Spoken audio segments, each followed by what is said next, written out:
Godine 1969. Dvoje djece pronalazi tijelo mrtvog čovjeka na obali močvare. Policajci stižu i identifikuju čovjeka kao Thasea, započinjući svoju istragu. Popevši se na obližnju kulu, otkrivaju slomljenu rešetku na tlu, što ukazuje na to da se čini da je žrtva pala sa velike visine. Thaseova odjeća je upletena u masu crvenih vlakana. U drugoj sceni, gosti bara raspravljaju o neobjašnjivoj smrti čovjeka. Žena mu je bila prelijepa.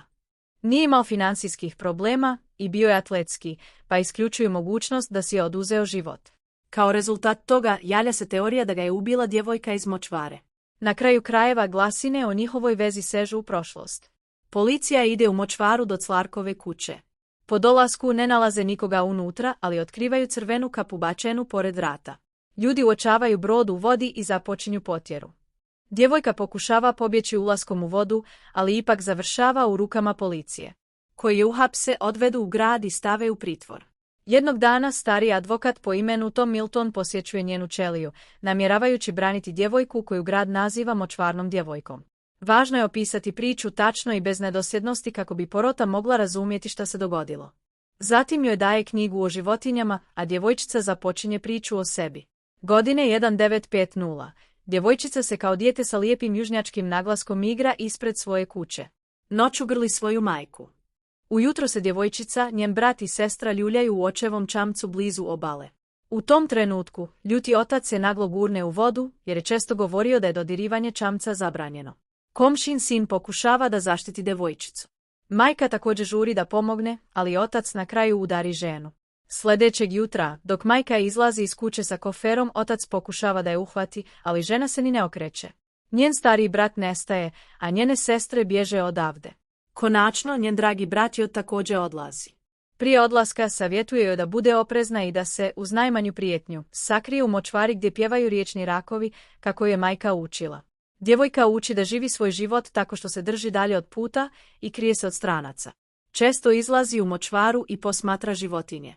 Jednog dana, njen otac je vodi u kupovinu dok on kupuje divljači viski. Traži od svoje kćeri da ostane i čeka naređenje dok on čeka na brodu. Supruga vlasnika trgovine otkriva da Kija, ime djevojčice, ne zna računati i poziva je da ide u školu. Prilikom predaje torbe uz kupovinu, žena traži od Kije da pogleda unutra. Pritom djevojka na poklon pronalazi piruetu u torbi. Kod kuće djevojčica pravi suknju sa majčinim stvarima i ide u školu. Kada je tamo, nastavnik joj postavlja pitanja.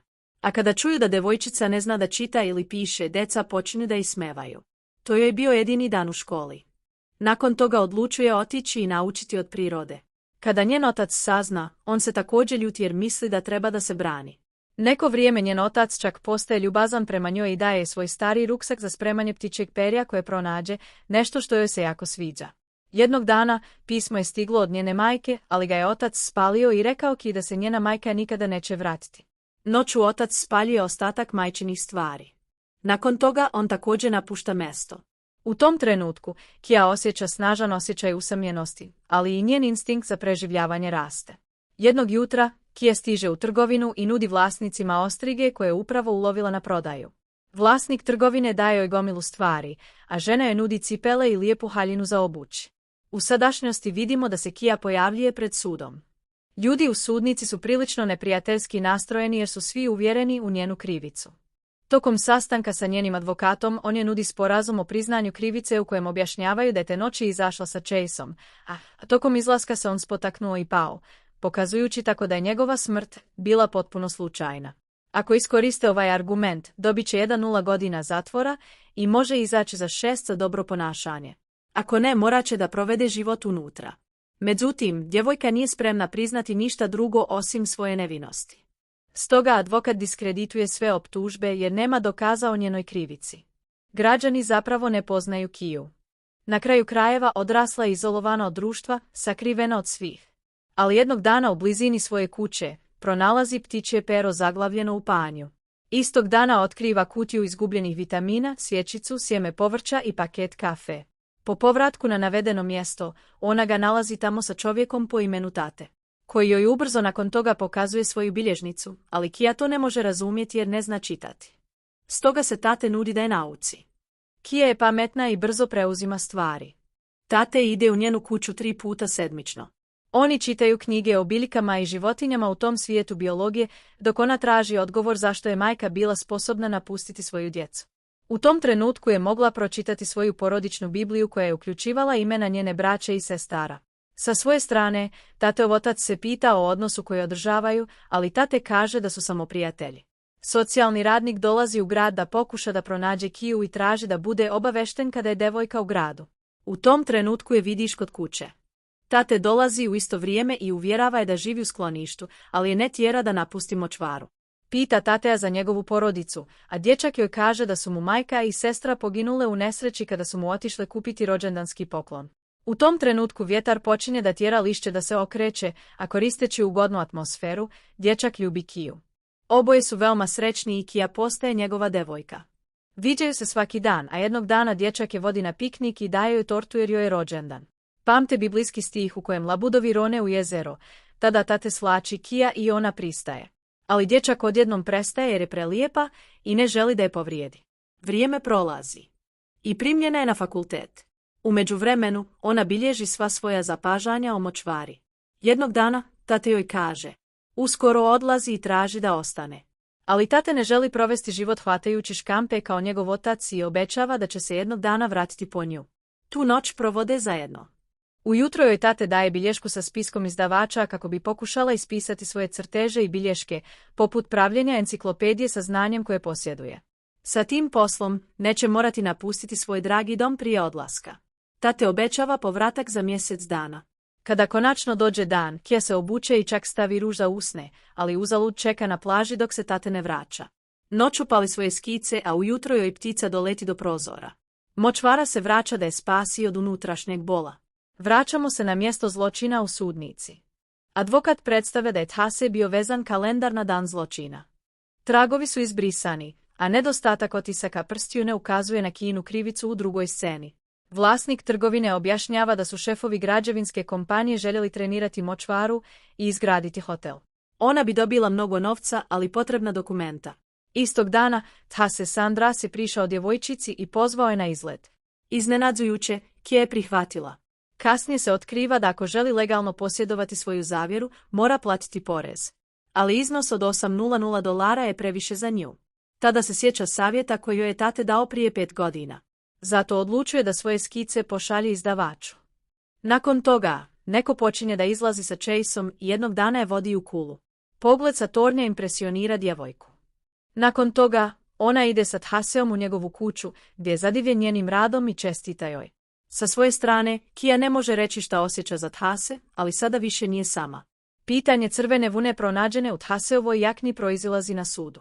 Nije poznato kako su crvena vlakna sa Kijine kape ušla u jaknu. Prema onome čega se seća od dana kada je primila pismo izdavača sa veoma pozitivnim povratnim informacijama, bili su spremni da objave njenu knjigu i skice. Par odmah slavi dobre vesti oko noćne vatre, a tate kaže da može kupiti kuću kada se venčaju. Nakon ovoga, par odlazi u grad da proslavi svoj uspjeh. Na putu stižu do hotela pored puta i tamo imaju sastanak. Međutim, iako je situacija nije baš ugodna, tateove riječi o danosti i ljubavi uvjeravaju je. Onda nosi ručno izrađenu ogrlicu od školjki. Na suđenju Thaseova majka ukazuje na nestanak ove ogrlice, koja nikada nije viđena. Ne priznaje da joj je sin rekao da su ga slomili, tvrdeći da ga je zato ubila. U ovom trenutku advokat obavještava da je Kijina kuća pretražena i da 1969 nije pronađena ogrlica. Tate ode do Kijine kuće i vidi je sa Thaseom. Kasnije vidi Thasea kako se hvali svojom vezom sa Kijom, pa tate odlučuje da se suoči s njim. U tome Thase noću skida crvenu kapu sa tateove glave. Tate dolazi u Kijinu kuću, ali ona se naljuti kad ga vidi. Veoma je uznemirena zbog njega što se nije vratio i ne želi da razgovara sa njim.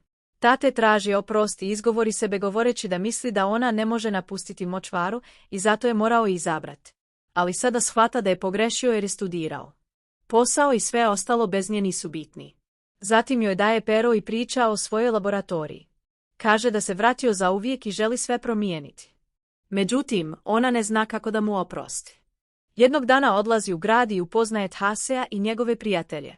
U tom trenutku čuje djevojku koja sebe naziva Thase Sprom. Kasnije, Thase stiže u njenu kuću, ali se već krije u šumi. Ubrzo dobija paket sa objavljenom knjigom u svom prvom čeku. Djevojka plaća porez i ukrašava svoju kuću novim namještajem. Jednog dana, njen brat Jod, koji je vidio knjigu i otkrio gdje da je pronađe, objašnjava da ne zna ništa o njenoj braći i sestrama i da je njihova majka već mrtva.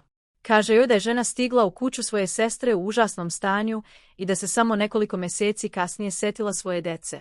Rekla je da je njihova majka štedjela da bi dobila advokata i da će ih uzeti, ali ju je bolest upravo tada onemogućila. Kia dobija svog brata nazad. U drugoj sceni, djevojka daje primjerak svoje knjige vlasniku trgovine koji je stavlja na javni prikaz. Nakon ovoga, Thase je na obali pokušavajući se izviniti, ali ga ne sluša. Ljutiti čovjek, kreten, udara i pokušava da je natera, ali ga Kia udara kamenom po glavi i preti da će ga ubiti. Na sudu, svedok koji je čuo ove pretnje i u tom trenutku shvatio kraj jer je njena majka otišla kada je bila mala. Kada se vrati, zatiče da joj je kuća uništena. Ali ona potvrđuje da nikada neće živjeti u strahu, kao što je to činila njena majka. Tate joj savjetuje da ode u grad, da odsjedne u hotelu i daje joj svoju kapu. U sljedećoj sceni vlasnici trgovina pozvani su na sud. Vlasnik se sjeća da ju je udario.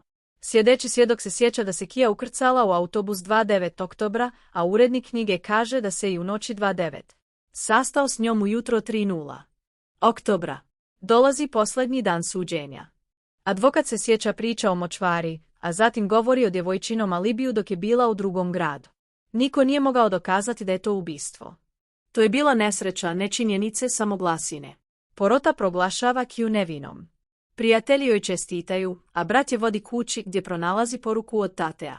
Konačno, oni ponovo ujedinjuju i Thase predlaže brak. S druge strane, Kine knjige se pojavljuju u izlogu sa zavidnom dosljednošću kako godine prolaze. Stariji par posmatra životinje u močvari, a jednog dana Kia dobija viziju u kojoj njena majka dolazi po nju. Onda je pronašla ženino tijelo na brodu.